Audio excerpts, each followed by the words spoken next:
Bismillahirrahmanirrahim. Assalamualaikum warahmatullahi wabarakatuh. Waalaikumsalam warahmatullahi wabarakatuh. Alhamdulillah alladzi ja'ala at-tauhid unwana as-sa'adah wa ja'ala al-kufra alamat asy-syaqawah. Asyhadu an la ilaha illallah wahdahu la syarika lah wa asyhadu anna Muhammadan abduhu wa rasuluh, amma ba'd. Bapak-bapak sekalian, kita makan masih belum lama ini, habis makan kambing sama ya, daging ini ya. Ya. Jadi setelah itu insya Allah paling 2 pekan ke depan kita masuk di bulan Muharram ya. Ya kan? Berarti sebentar lagi tahun baru Hijriah. Nah, Hijriah ini adalah tonggak perubahan ya, dari tekanan kesyirikan, kekafiran menuju ke kebebasan dalam berislam. Nah, jadi ke depan ini kajian bisa diarahkan dalam masalah hijrah dan perubahan sosial. Sejauh mana tauhid tiba-tiba kemudian muncul membelah sejarah ya, lalu kemudian kekufuran, kesyirikan, bahkan sekuler hilang dari tanah Arab sama sekali hanya dalam 23 tahun. Itu adalah perubahan tercepat, perubahan sosial tercepat yang ada di alam raya ini, mengalahkan semua nabi yang lain ya. Oleh karena itu merekonstruksi kembali bangunan peradaban Islam harus mulai dari tauhid yang hari ini kita mulai bahas. Ya, orang kafir ya, sebagai wujud anti agama mereka berhasil menformulasikan sekulerisme negara sebagai anti terhadap agama di abad pertengahan ya, abad yang menekan ilmuwan ya. Mereka berasumsi bahwa yang harus mengelilingi bumi itu matahari. Alasannya teologis, alasannya Tuhan katanya lahir di alam ini, yaitu Tuhan Yesus. Tidak pantas bumi ini yang mengelilingi ya, tempat lahirnya Tuhan mengelilingi matahari. Itu alasan teologis. Galileo Galilei menyatakan sebaliknya, enggak, bumi ini mengelilingi matahari. Gara-gara begitu disembelih oleh otoritas gereja. Gara-gara begitu ilmuwan mengumumkan permusuhan terhadap agama. Lahirlah negara sekuler, semua unsur ketuhanan dihabisin di barat, di Eropa. Negeri Muslim sedang dalam tahap kehancurannya. Turki Utsmani tinggal puing-puingnya. Berakhir tahun 1924. Negeri Muslim paling pertama sekuler adalah tempat khilafah, yaitu Turki Utsmani sendiri. Ya. Kemal Atatürk tiba-tiba menghapus semua kosakata bahasa Arab di Turki. Azan pakai bahasa Turki, nggak boleh pakai bahasa Arab. Allahu Akbar, Allahu Akbar. Terakhir, sekulerisme Barat kepengen diikuti oleh semua negeri Muslim. Indonesia di zamannya Soekarno tidak mau Islam masuk ke wilayah negara. Pimpinan NU Hasyim Asy'ari juga kemudian Muhammadiyah tidak setuju itu. Lahirlah kemudian perdebatan masalah bentuk negara dengan Soekarno dan Hatta. Berakhir dari pembentukan Pancasila, sila pertama dengan kewajiban melaksanakan syariat Islam bagi pemeluknya. Tapi bahasa ini ditentang oleh non-muslim yang sedikit di Indonesia ini. Padahal yang mau bersyariat bukan mereka, hanya orang Islam. Tapi tingginya tekanan sekularisme, akhirnya kita harus mengalah. Itulah piagam Madinah yang harus kita, atas nama toleransi kita harus mundur. Tapi alhamdulillah hari ini tauhid kembali lahir di negeri-negeri Muslim. ya. Dan kemudian sekuler mulai kehabisan nafas. Oleh karena itu Bapak sekalian, ya, mulai bentuk negara, bentuk demokrasi, cara kita memandang, cara kita bersikap, cara kita mencari kebahagiaan dalam Islam sudah utuh, yaitu dari perspektif tauhid. Dari mana lahirnya tauhid? Dia lahir antara dua kondisi. Pertama, manusia yang mempertuhankan dirinya. Karena manusia kalau melampaui batasnya sebagai hamba, dia akan memproklamirkan dirinya sebagai Tuhan. Itulah Firaun. Itulah sejarah raja yang menyatakan ana rabbukumul a'la. Itulah yang kemudian pernah menghabisi Ashabul Kahfi. Itulah mereka-mereka yang disebutkan di surah, ya, di apa? Was-sama'i dzatil buruj. Ya. Wal yaumil ma'ud wa syahidin wa mashhud, yang kita kenal dengan Ashabul Ukhdud, orang-orang yang dibakar habis-habisan di parit-parit hanya karena mengatakan tauhid. Itulah alasan kenapa kemudian innahum fityatun amanu bi rabbihim, anak muda yang tidak tahan dengan sekuler, kekafiran yang menjadi negara, menjadi sebuah sistem pemerintahan di zamannya. Akhirnya demi tauhid mereka mencar tanpa ada kesepakatan, lalu Allah kumpulkan di dalam sebuah goa namanya Al-Kahfi. Itulah alasan kenapa kalau kita mau bebas dari Dajjal, kita diminta sering-sering baca surah Al-Kahfi. Karena apa? Goa itu adalah simbol pertahanan tauhid dari rombongan kekuasaan kafir dan sekuler. Ya. Dan inilah yang akan kita bahas. Madinah nanti akan menjadi tempat persemaian tauhid yang ditolak di negerinya sendiri, yaitu di Mekah, lalu harus menang di Fathu Makkah. Nah, hari ini kalau kita mau menyatakan diri kita bahagia seutuhnya tanpa ada perpecahan pribadi dan kemunafikan dan kesyirikan, tiada lain harus kembali ke tauhid. Ya. Apa sebaliknya daripada mempertuhankan diri? Akan turun ke level lebih rendah, menghambakan diri di bawah makhluk, sekalipun itu adalah kayu, sekalipun itu adalah apa? Sekalipun itu adalah hawa nafsu, sekalipun itu adalah harta, semua yang ditaati melanggar kemudian membuat kita melanggar aturan Allah, ketentuan tauhid, semua itu dikatakan sebagai taghut. Apa itu taghut? Semua yang melampaui batasnya, yang seharusnya hamba jadi dipertuhankan, atau yang seharusnya khalifah malah tunduk patuh merendahkan dirinya ke yang statusnya lebih rendah. Bisa jadi jin, bisa jadi kemudian malaikat, bahkan bisa jadi tokoh agama. Oleh karena itu Allah katakan tentang rahib yang menjual surga, yang menjual surat pengampunan. Ittakhadhu akhbarahum wa rubbanahum arbaba. Mereka mengambil rahib-rahib mereka sebagai arbaban, Tuhan-Tuhan yang menghalalkan, yang mengharamkan, padahal Allah tidak pernah menyatakan ini yang halal dan ini yang haram. Itu murni terjadi pada ahli agama yang korupsi kitab suci. Itulah orang-orang Yahudi dan orang-orang Nasrani.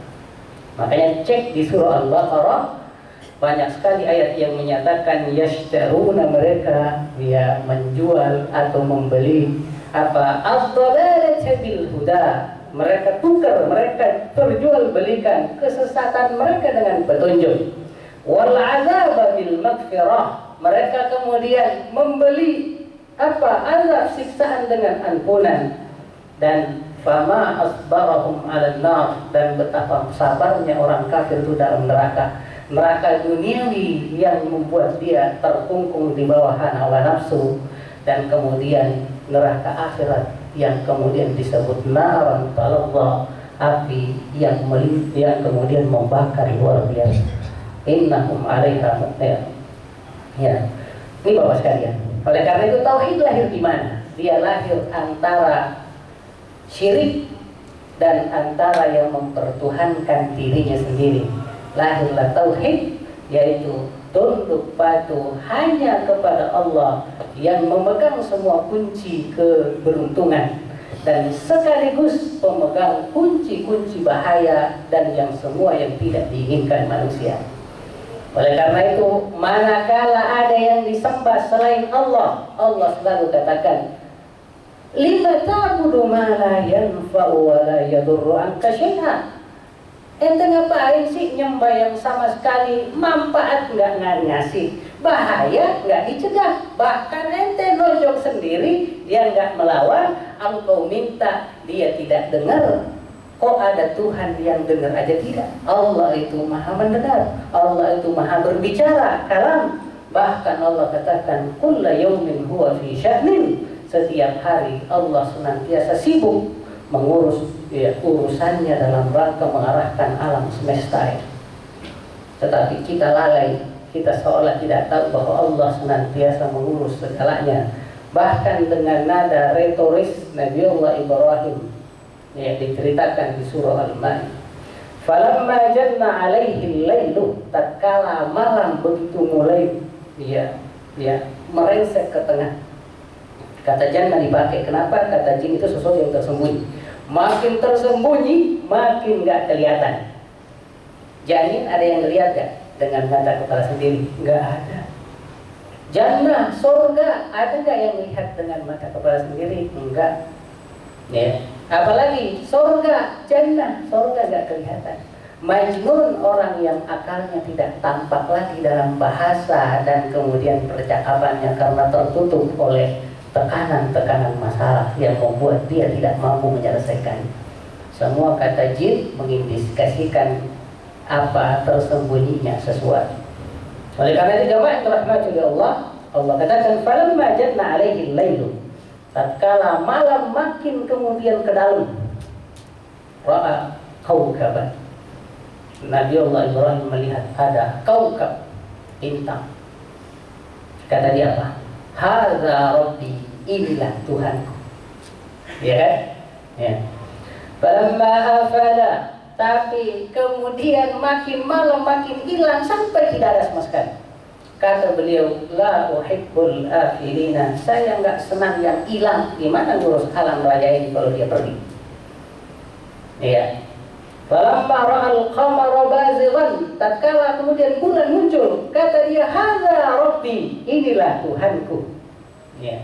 Tapi selagi-lagi bulan pun juga hilang dari alam raya ini.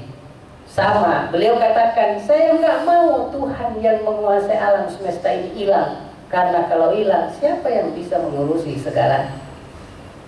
Nggak usah bilang Tuhan, ngomong negara aja hilang, tidak ada dalam sehari pemimpinnya, presidennya, rajanya bisa bermasalah. Apalagi kalau seluruh alam raya ini kehilangan Tuhannya. Nih, lalu kemudian apalagi falamma ra'al syamsa bazighatan, besoknya dia lihat matahari terbit lagi. Dia katakan, ya inilah Tuhanku. Tapi sama, matahari pun juga hilang di sore hari. Akhirnya dia katakan bahwa bukan mereka semua itu Tuhanku. Nah, inilah kemudian Allah katakan, wasakhkhara lakumusy syamsa wal qamar, Allah tundukkan matahari dan bulan. La tusjudu lisyamsi wala lil qamari, kalian jangan sama sekali mau tunduk, mau menyembah, mau kemudian menyembah matahari layaknya orang Majusi. Tapi apa? Wa'budu lillahi alladzi khalaqahunna, sembahlah Allah yang menciptakan mereka semua. Apa hubungannya tauhid dengan gerhana kemarin? Kan ini kan kita bahas kan masalah bulan, bintang dan seterusnya itu. Orang mukmin melihat tanda-tanda alam ada dua keunggulannya, ada dua manfaatnya dari sisi tauhid. Pertama, bahwa alam ini tanda-tanda kekuasaan Allah. Ya, ada nggak nenek moyang kita bisa bikin bangunan ekstra besar tanpa tiang sama sekali? Ya, di ghairi amalin tarawnaha. Ya, nggak ada. Ya. Lalu kemudian Allah katakan, afala yanzurun, apakah mereka tidak melihat dengan pandangan, menyeleksi, memahami supaya dia tahu di balik alam raya ini ada Allah yang menggerakkan dan menciptakannya. Ya. Wa ila samai kaifa rufi'at. Bumi dan kemudian langit ini bagaimana dia distruktur hingga tinggi seperti ini. Kita bikin bandara aja ribet, bikin masjid aja nggak ada tiang tengahnya kita capek, ya kan? Sampai tiang masjid kadang ada yang sampai 100 tiang dalamnya saja. Tapi Allah Subhanahu wa Ta'ala mampu kemudian menciptakan itu semua tanpa harus disangka oleh apapun. Oleh karena itu jemaah yang dirahmati oleh Allah, inilah tauhid. Kita nanti mencari kebahagiaan berdasarkan apapun yang kita yakini. Dalam Islam tidak akan kita bisa mendapatkan kemudian yang namanya bahagia itu di luar Islam. Tidak bakal. Karena apa? Perbedaan Islam dan di luar Islam dalam masalah kebahagiaan seolah perbedaan antara kemudian Allah dan selainnya. Allah yang menciptakan langit dan bumi dan seluruh di alam raya ini. Apakah mungkin kita pakai manual book karangan selain Allah Subhanahu wa Ta'ala untuk mengoperasikannya? Adalah sebuah kebodohan. Malah kala kita beli alat-alat kulkas dan seterusnya, lalu kita dengarkan kemudian pengembala kambing caranya begini, padahal ngerti saja tentang kemudian alat-alat mereka nggak paham. Oleh karena itu jemaah dirahmati oleh Allah Subhanahu wa Ta'ala, dari awal saya katakan Allah sebagai Rabb memperkenalkan dirinya dalam ayat pertama Quran dengan menyatakan Iqra, baca Bismi Rabbik, atas nama Rabb kamu. Ya, inilah yang tertinggi, tauhid rububiyah. Semua perbuatan Allah, semua yang berkuasa, semua yang mengatur, semua yang memberi manfaat, semua yang menentukan ketetapan adalah Rabb Allah Subhanahu wa Ta'ala. Kasih sayangnya, kesabarannya, kesyukurannya, semuanya ada di dalam Rabb-Nya yang merupakan intisari dan rangkuman seluruh perbuatan-perbuatannya yang namanya memberi manfaat dan yang memiliki bahaya ketika kita melanggar, maka konsekuensinya dia akan menjadi Al-Malik, yaitu raja. Raja itu apa? Dia akan menyuruh, dia akan melarang, dia akan kemudian mengangkat, dia akan merendahkan, lalu dia akan memuliakan, dia akan menghinakan, dia akan memberikan pahala, dia akan kemudian memberikan catatan dosa. Itulah raja. Oleh karena itu harus kita katakan, Qulillahumma, katakan Allahumma ya Allah, Malikal Mulk, raja di atas segala raja.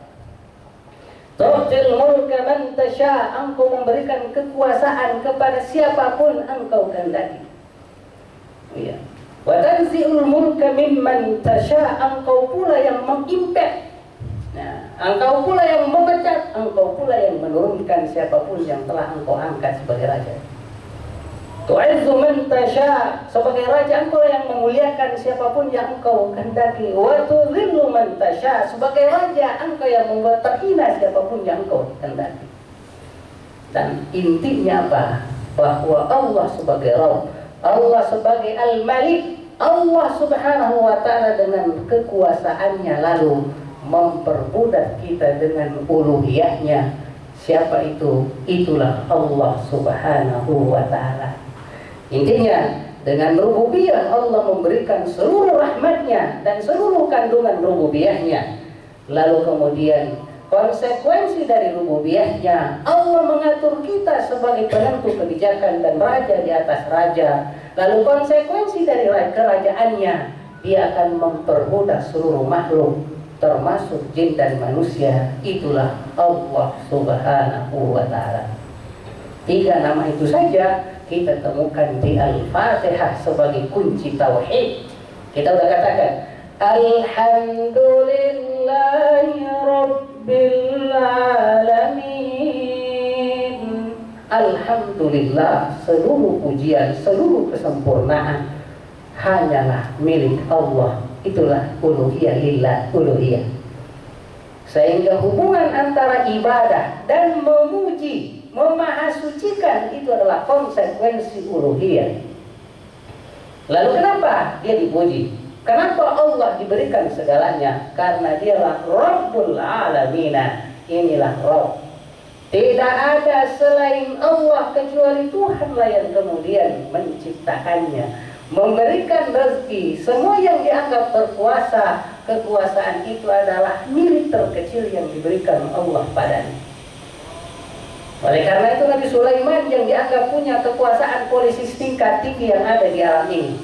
Bapak-bapak sekalian nanya, ada nggak kerajaan pernah kemudian menguasai jin? Ya.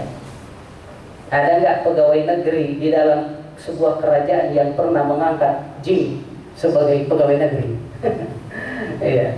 Pertanyaannya, pernah nggak ada nabi yang kemudian angin ditundukkan kepadanya? Kita memperkirakan cuaca sibuk, ya kan? Ya, pesawat kita harus kemudian kena turbulensi gara-gara tidak paham masalah cuaca. Nabi Allah Sulaiman, wasakharna lahu rih, kata Allah, saya tundukkan kepadanya angin. Hingga hari ini kita capek mempelajari cuaca angin, nggak ada yang mampu ya mendapatkan seperti yang didapatkan Nabi Allah Sulaiman. Ya, itu kenapa? Karena tauhidnya. Ya, coba setelah itu ditanya, hadza min fadli rabbi, semua kekuasaan politik ini min fadli rabbi, semuanya anugerah Allah subhanahu wa ta'ala. Coba kita lihat, dia raja jin, dia kemudian raja sampai burung-burung aja di absen. Ya, malila arul hudhud. Nah, hudhud mana sekarang? Kok diinspeksi nggak ada? Ya. Sampai segitu Pak. Nih, sampai mau lewat saja tiba-tiba qalat namlatun, tiba-tiba bosnya kemudian semut menyatakan, udkhulu masakinakum, wahai para kalian bawahan saya, kalian masuk semua ke sarang-sarang kalian. Ya, Sulaiman mau lewat, ya takut kalian keinjak. Wahum la yashurun, sementara mereka tidak sadar kalian terinjak. Tentu bukan mereka yang salah, kalianlah yang harus menghindar. Pas dengar bahasa semut itu apa kata ayat? Fatabassama dhahikan min qawliha, langsung Nabiullah Sulaiman tersenyum mendengarkan. Sampai semut saja ngasih komando kepada seluruh ya anak kerajaannya supaya jangan sampai kemudian terlintas oleh kaki para prajurit Nabi Sulaiman dan kawan-kawannya. Lalu dia katakan, Rabbi auzi'ni an ashkura nikmataka allati an'amta alayya. Ya Allah, memahami bahasa binatang ini adalah kekuasaan dan karunia-Mu yang luar biasa. Jangan sampai saya sombong dan kafir, ingkar terhadap semua nikmat. Fir'aun memahami bahasa Nabi Musa aja tidak bisa, tapi dia proklamirkan dirinya sebagai Tuhan. Semua kapasitas, semua kemudian keunggulan tidak boleh dikembalikan ke diri kita, kecuali hanya kepada Allah Subhanahu wa ta'ala. Kesuksesan, ketampanan, keunggulan, kekayaan itu ada karena karunia Allah Subhanahu wa ta'ala. Fathu Makkah sebagai tonggak kemenangan tauhid atas seluruh kekuatan-kekuatan berseberangan. Allah katakan, idza jaa nasrullahi wal fath, jika telah datang pertolongan Allah wal fath, dan hati orang-orang itu telah terbuka menerima tauhid. Wa ra'aitan nasa yadkhuluna fi dinillahi afwaja, dan engkau kalian melihat manusia berbondong-bondong masuk ke Islam ini dengan penuh kerelaan. Gara-gara ini, tauhid ini, engkau jadi raja, wahai Rasulullah sallallahu alaihi wasallam. Di saat engkau di Mekah diusir sampai tidak dianggap manusia saja, tidak. Apakah dengan itu harus dada? Ayo, kobarkan cepat semua, kita rayakan kemenangan ini ya. Kayak kita tahun baruan kayak gitu. Ayo, ya, semuanya dinyalakan, dilemparkan ke langit sampai terang benderang bahwa kita menang, kita berbahagia. Ternyata Allah katakan jangan begitu.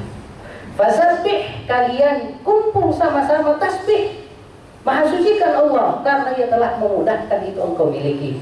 Bukan karena keunggulan engkau, tapi karena Allah yang memudahkan. Sehebat-hebatnya kamu, kalau Allah nggak izinkan, engkau tidak ada apa-apanya sama sekali. Bihamdi rabbik, sucikanlah Allah, kemuliaannya, keagungannya yang telah memudahkan urusanmu sampai engkau mengalahkan mereka.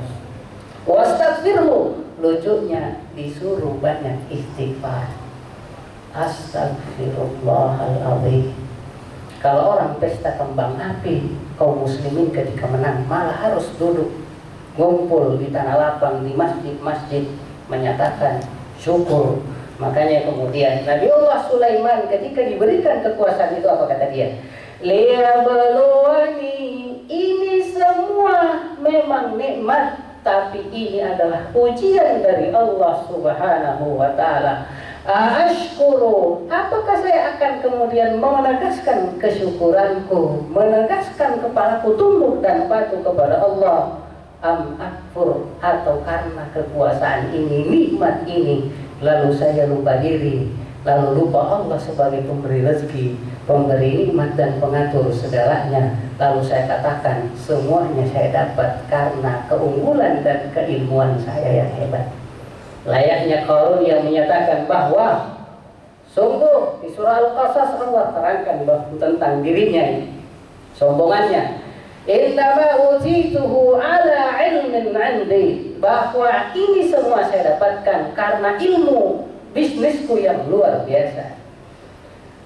Enggak lama setelah ngomong begitu, kesombongan enggak pantas melembaga di dunia ini. Apa konsekuensinya? Fa khasafna bihi wa bidarihi, Allah saya tenggelamkan dia dan seluruh kekayaannya masuk di dalam tanah, sekali habis semua aja. Kalau Qarun ditenggelamkan di daratan, lihat Fir'aun tenggelam di mana dia? Di lautan, di laut merah. Semua kesombongan akan dibenamkan. Kalau nggak dibenamkan, ditelan, sekalian tanah nggak mau menerima kehadirannya. Lihat Kemal Mustafa Kemal Atatürk hari ini. Jasadnya di Turki sana itu tidak bisa masuk ke kuburan, Pak. Nggak diterima oleh tanah. Nih, sampai begitu saja. Nggak bisa kuburan menerimanya. Kenapa? Tanah pun, ya, saya udah katakan di pekan kemarin, ya. Wa in kana makruhum, sungguh kekafiran orang kafir, orang-orang yang tidak mengakui Allah. Wa inna makrahum litazula minhul jibal. Kalau Allah biarkan kekafiran itu kemudian meruntuhkan gunung, runtuh gunung itu. Ya. Bahkan mohon maaf, sampai ada hadis lautan minta izin sama Allah mau menenggelamkan alam semesta ini, daratan ini, ya, gara-gara kafirnya orang kafir. Tapi hadis itu lemah. Ya, Allah tahan. Yang jelas ayatnya apa? Sampai langit dan bumi kepengen runtuh, Pak. Nih ya, kepengen runtuh yang kata-kata mereka bahwa Allah punya anak. Coba, takadu samawatu yatafattarna, hampir saja langit runtuh karena kekafiran mereka ini. Untung Allah pegang, jangan, belum saatnya. Coba, belum saatnya. Itulah alasan kenapa kemudian setiap nabi ketika diusilin sama orang-orang kafir, gunung pun tersinggung, kepengen kemudian meluntahkan mereka. Ya, tidak jauh dari apa yang kita baca. Bagaimana ketika Rasulullah di Taif dilemparin dengan batu sampai berdarah-darah kakinya, ya kan? Sampai kemudian malaikat penjaga gunung Uhud datang. Tuh, ya Rasulullah, kalau engkau mengizinkan, coba, malaikat minta izin, Pak, nggak berani kalau nggak diizinin, Pak. Iya, tak lemparin tuh gunung Uhud itu biar habis semua wilayah Taif itu. Iya. Apa kata Rasulullah? Nggak usah. Ya, saya sabar. Saya masih nunggu anak mereka nanti menjadi ahli tauhid, bapaknya membiarin. Terus kalau bapaknya dihabisin, anaknya kapan mau jadi ahli tauhid? Habis semuanya. Iya. Itu beda dengan Nabi Nuh yang minta sendiri kepada Allah. Ya. Allah katakan bahwa la tazar 'alal ardi minal kafirin tajara. Ya Allah, jangan biarkan ada satu pun orang kafir masih bisa jalan di muka bumi ini. Akhirnya ditenggelamkan hanya dalam waktu berapa lama kan? Rasulullah punya doa pamungkas, ya, kalau Allah ngangkat bahaya. Tapi Rasulullah bilang, saya tahan, nanti saya pakai nanti di akhirat untuk syafaat umatku. Jadi berbahagia lagi kalau doa pamungkas Rasulullah itu belum terpakai hingga hari. Ya, yang penting adalah syirik harus kita hilangkan dari diri kita. Minimal kita dapat syafaat itu nanti. Apa itu? Asy-syafa'atul uzma, akhrij ummataka, keluarkan semua umatmu dari neraka, minan nar man kana fi qalbihi, siapapun masih ada dalam hatinya mithqalu habbatin min imanin, walaupun sebesar biji atom keimanan. Keimanan begitu berharga di hadapan Allah sehingga menjadi pemicu kita keluar dari neraka dan masuk surga Allah Subhanahu wa taala. Nah, ini Bapak sekalian ya, kayak mengantar untuk masuk tauhid ini insyaallah, karena ini bab besar, ini intisari Islam, maka tahun-tahun apa ke depan kita akan fokus di sini dan akan tersistematika dengan utuh insyaallah. Dan saya siapkan buku juga untuk ini ke depannya. Insyaallah mudah-mudahan ya ini kita bisa perkuat. Nah, tauhid yang kita bicarakan apa sih? Nah, ini dia. Mengesahkan Allah. Harus diesahkan. Nah, kenapa harus diesahkan, Pak? Karakter hidup ini adalah berpasangan.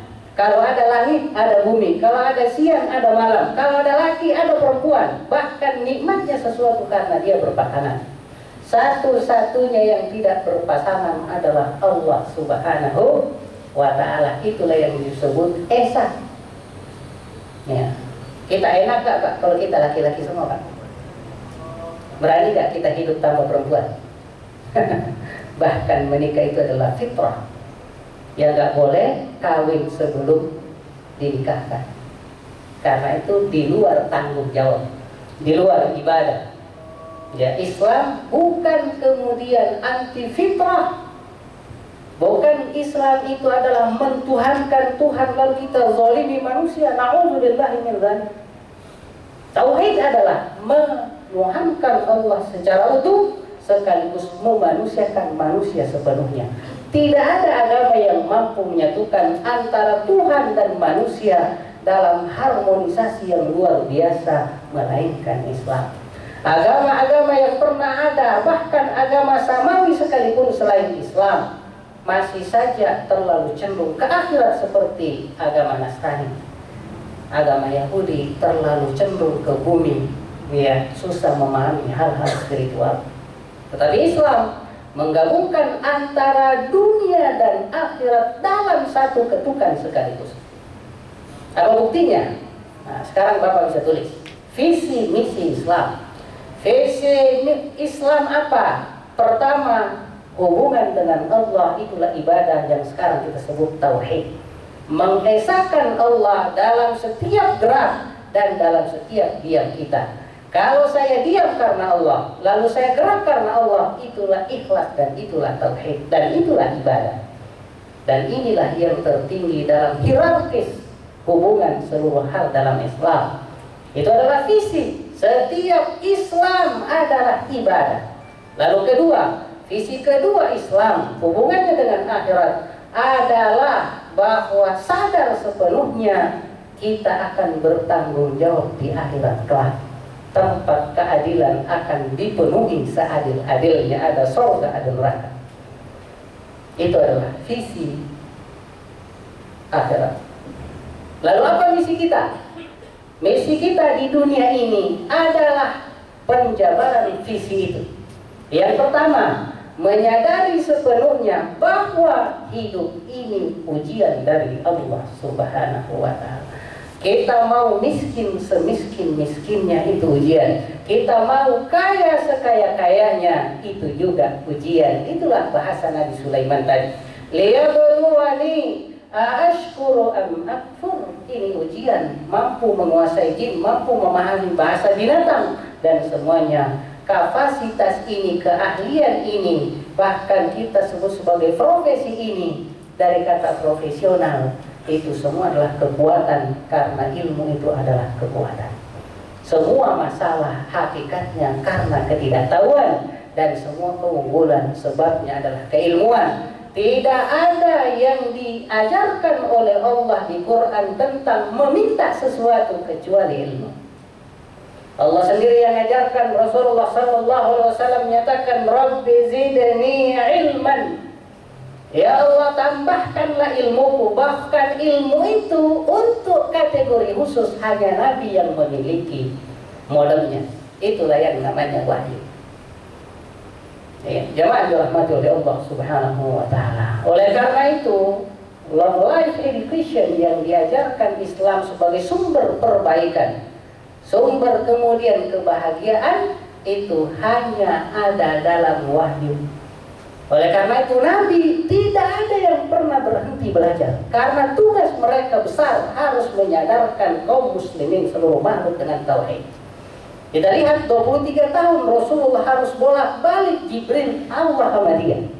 Coba, walaupun Rasulullah tidak belajar dari aspek itu karena dia hanya dapat wahyu secara langsung. Coba, lalu kita mau menyatakan saya sudah tidak belajar lagi, kita berarti tidak bisa taubat tanpa belajar. Namanya menyesal adalah hakikat kemajuan. Siapapun tidak belajar lagi, jangan pernah ada penyesalan di dirinya. Dan ketika penyesalan tidak ada, tidak bakalan kita lebih baik dari hari kemarin. Itulah kenapa taubat dikatakan bahwa dia adalah pemicu untuk maju lebih bagus lagi. Oleh karena itu, visi ini mewarnai misi bumi pertama, yaitu bahwa kita harus kemudian sadar sebelumnya bahwa hidup ini ujian. Bahkan itulah yang disebut taklif, tugas kita semua, mukallaf, petugas dan pegawai Allah Subhanahu wa taala. Bagaimana caranya biar kita keluar dari tugas? Pertama, kita tertidur seperti Ashabul Kahfi 309 tahun tanpa sholat, kita tetap masuk surga. Ya. Tapi kita tidur aja seminggu bisa jadi udah mati, Pak. Karena kalau tidak bergerak dalam waktu yang lama, kita akan mati karena tidak bergerak. Sama kalau kita tidak tidur seminggu saja, apa jadinya, Pak? Hidup ini tidak bersemangat. Makanya sebagai hamba yang lemah, kita sempurna itu karena mengikuti kelemahan kita terkadang. Contoh, ketika kita capek, ujung-ujungnya apa? Tertidur. Manakala capek, tidur, ujung-ujungnya apa? Bangun. Ya. Dan hakikat hidup ini apa, Pak? Yaitu gerak. Dan hakikat kematian adalah hilangnya gerak. Coba. Nah sekarang kalau hati kita tidak bergerak, memahami Allah, hati kita mati, berarti hilanglah kehidupan dari diri kita. Dan manakala hati itu tidak hidup, maka hilanglah unsur kebahagiaan. Oleh karena itu jamaah yang dirahmati oleh Allah Subhanahu wa taala, dari awal yang disebut keyakinan itu pasti membahagiakan. Kenapa? Yang namanya keyakinan itu adalah kepastian. Ya, oleh karena itu kita sering bilang keyakinan, sebetulnya itu adalah kepastian. Dan kata pasti itu adalah kata hak kebenaran di dalam Islam. Nah, oleh karena itu Bapak sekalian, ketika Islam tidak ada kepastian. Oleh karena itu Quran sebagai kitab kepastian dari awal sudah ngomong la raiba fihi, tidak ada keraguan padanya. Ya. Kalau dari awal penulisnya udah bilang ini hanya upaya aja, benar salahnya lah, nggak tahu, tolong penulis yang lain revisi, ya. Tapi dari awal Allah udah bilang zalikal kitab, Quran ini, manual ini, la raiba fihi, tidak ada keraguan padanya. Kalau ada keraguan, itu ada pada Anda, bukan pada kitab suci. La ya'tihil batil min baini yadayhi. Quran ini tidak bakalan ada kebatilan bisa nongol di sini. Wala min khalfi, tidak dari belakang. Ya, karena dia datang dari Allah yang maha sempurna. Kita udah baca, wa tammat kalimatu rabbika sidqan wa adlan. Tamat, telah maksimal dan sempurna. Ya, firman Allah ini sidqan, kejujurannya seperti kenyataannya, wa adlan, dan keadilannya tidak ada lagi setelah ini kebenaran.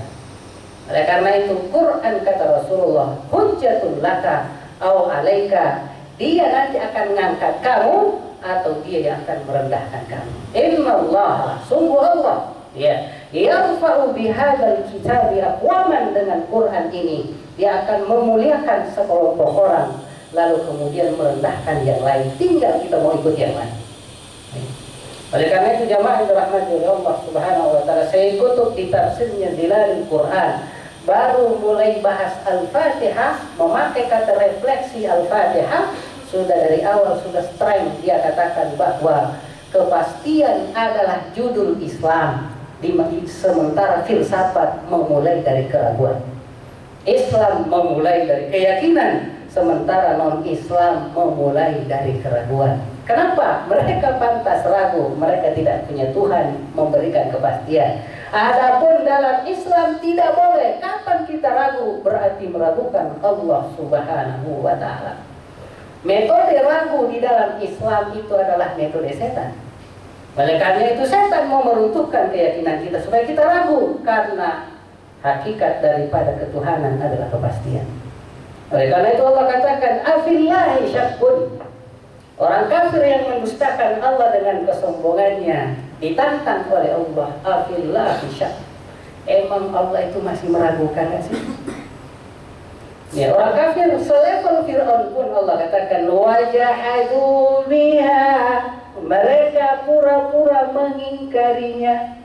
Wastaiqanatha anfusuhum, padahal hati mereka yakin. Kata istaiqanat dipakai. Kata istaiqan apa? Yakin. Zulman, dengan penuh kezaliman. Apalagi wa uluwan, pertama alasannya zalim, kegelapan, ketidaktahuan, itu bahayanya.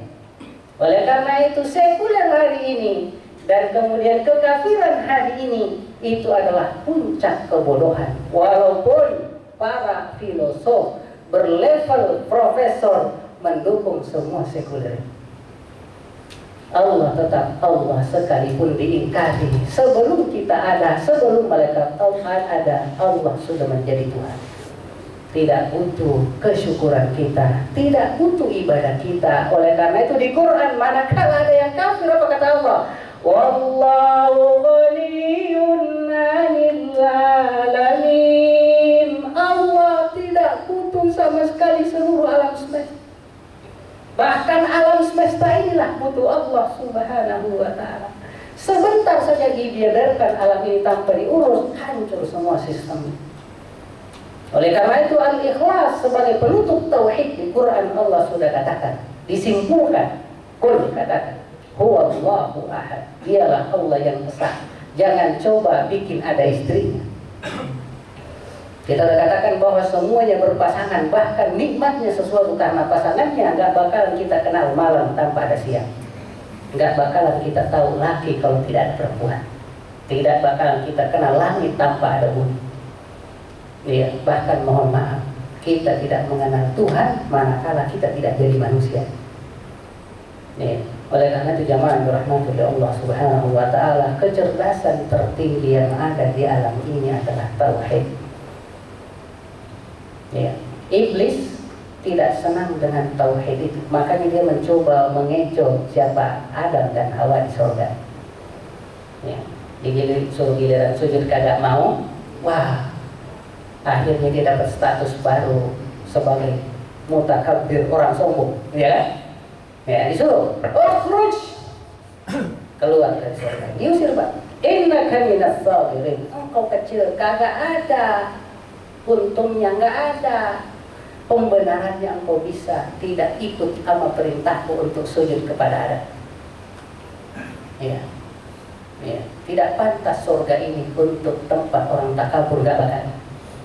Ya, makanya tadi kita katakan tentang visi itu. Kita adalah makhluk dari surga, Nabiullah Adam dari surga turun ke bumi ini menjadi khalifah. Jangan sampai kita terlalu betah di sini, lupa habitat asli kita di surga Allah Subhanahu wa Ta'ala. Itulah visi Muslim.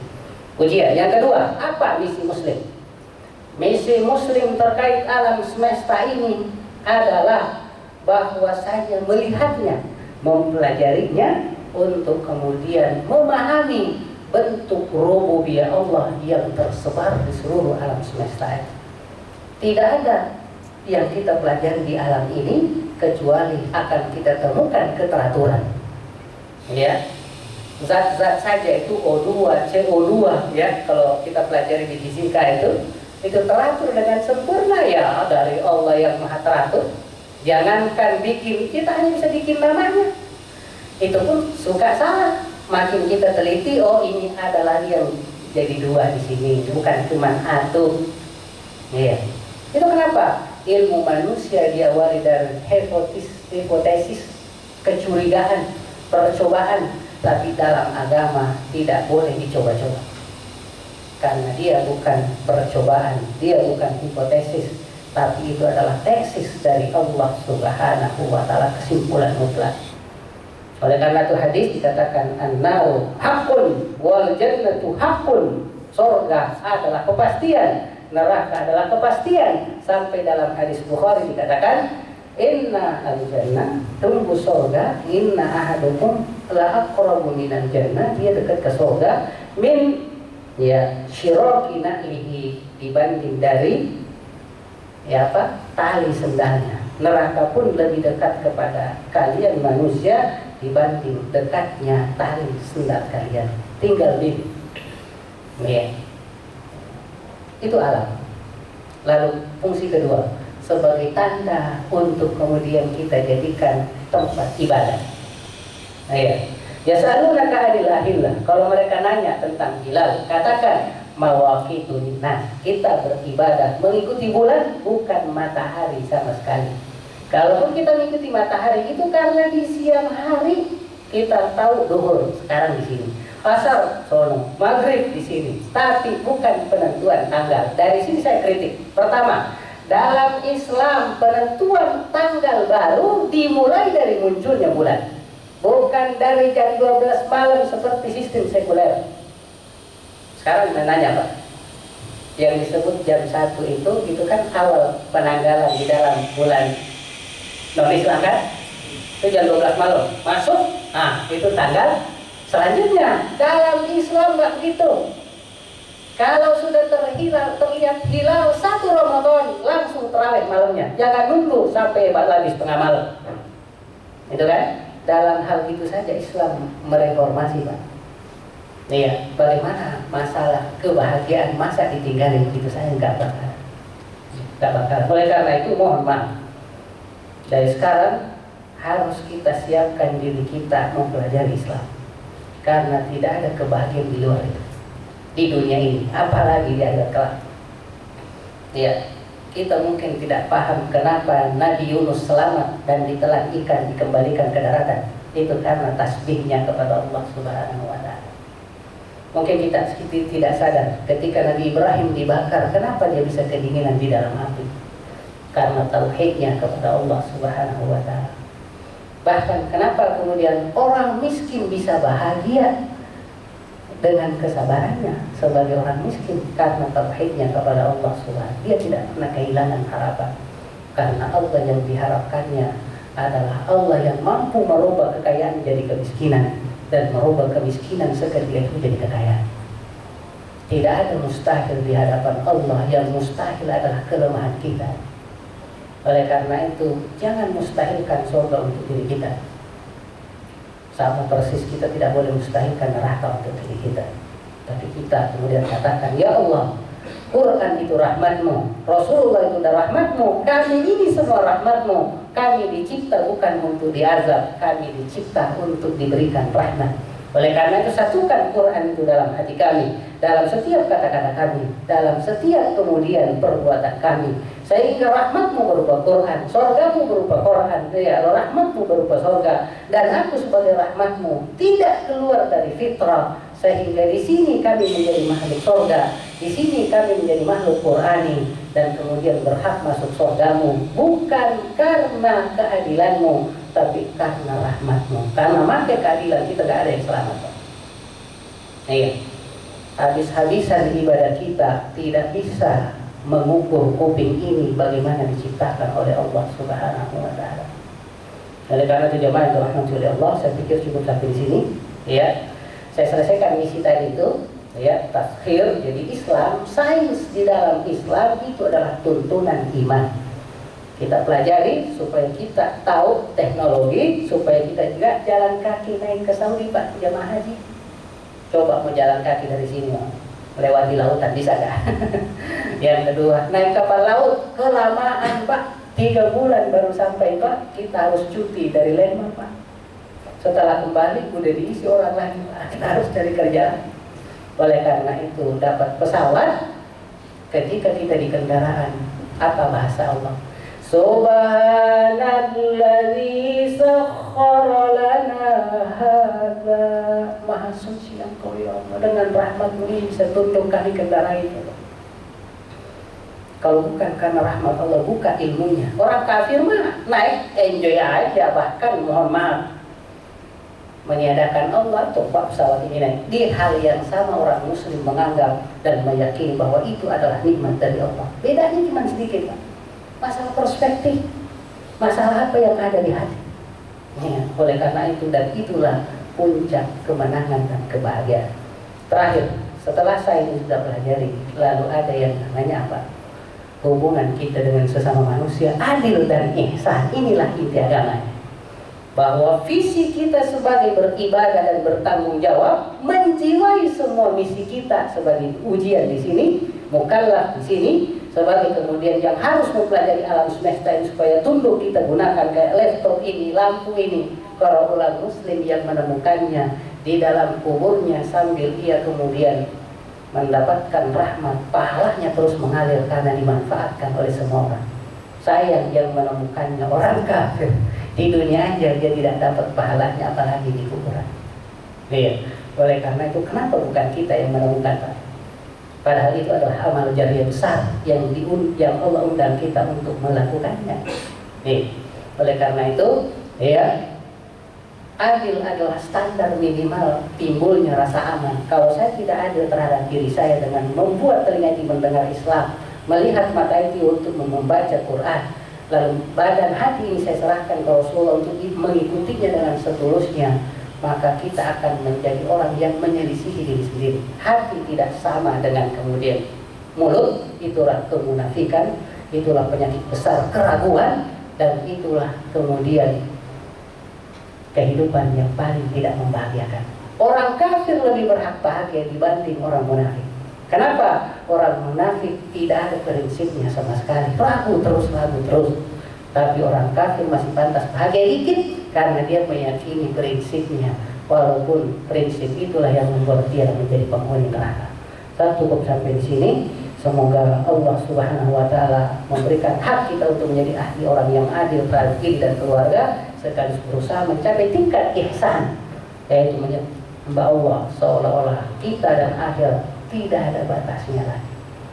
Ya, karena kita memang makhluk akhirat, sehingga untuk melaksanakan misi kita atas nama Allah dan tanggung jawab di akhirat. Kita tutup dengan doa kafaratul majlis. Subhanallahumma bihamdik, asyhadu an la ilaha illa anta wa astaghfiruka wa atubu ilaik. Assalamualaikum warahmatullahi wabarakatuh.